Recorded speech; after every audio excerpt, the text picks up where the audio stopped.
Hi, and welcome to the Kurt Rosenwinkel interview. This interview is presented by Sortiesjazznights.com, Okay. Montreal's online jazz magazine.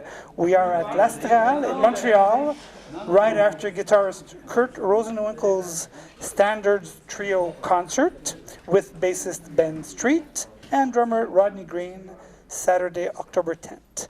Hi, Kurt, and welcome to Montreal. That was a great and very generous concert. Thank you. Thank you. Hi. I guess my first question is about the album Standards Trio Volume 1 Reflections, which was done with Eric Revis and drummer Eric Harland, if I'm not mistaken. At tonight's concert, you were with, of course, Ben Street and Rodney Green. Can you talk a bit about your relationship with these different musicians? And so you're doing the trio tonight here with these guys, and you did the trio recording. Yeah. Well, these musicians are all musicians that I love to play with, and the record is with Eric Harland and Eric Revis, and we're playing with Ben Street and, as you said, Rodney Green, and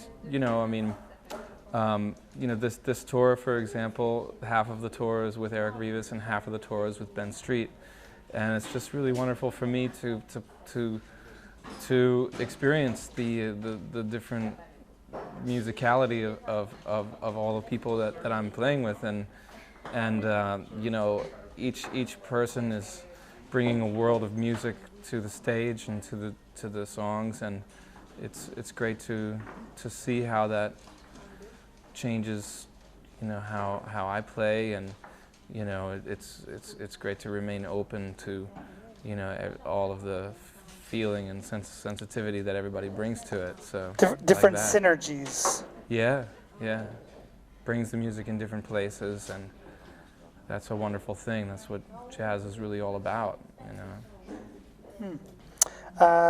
This is your first trio album since Second. I guess since East Coast Love Affair. Right. Of course, in Nice 1996. Did my research. After playing for so many years with quartets and quintets, what drew you back to the trio setting? As playing in larger groups changed the way you approach the trio format. So it's kind of two questions at the same time. Yeah. Hey, honest, they already got one camera on me, man. He's filming me too. That's out of the rules. That's unsyndicated. That's double timing, man. Can't do that. More gravy at the end of the week. Sorry. Yeah, as you said, I've been using the quintet context and the quartet context for a long time to explore my original music, and standards is a world that every jazz musician has a relationship to, no matter what they're doing, and it runs parallel to all the original music that one gets involved in, and I just felt that it was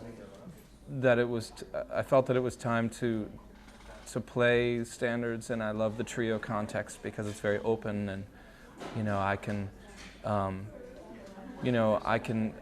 can be responsible for the chords and the melody, so I can kind of create a world that is very personal, as opposed to the quintet and quartet, which is also personal too, but it involves much more relationships. The trio is much more simple, so it's a more open context to explore the standards, and I felt that that I had something that I wanted to give, in the world of standards. Felt that I had gotten to a place to say something new for me, at least. So. That was kind of my next question: the importance of standards in your music. So I think that's a good reflection on how you see that. Yeah. Well, I'm always listening to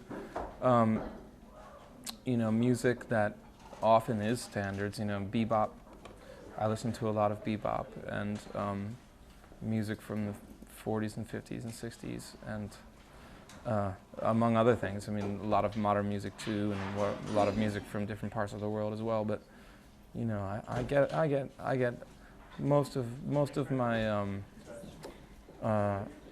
like the beacons of direction from musicians in the bebop era.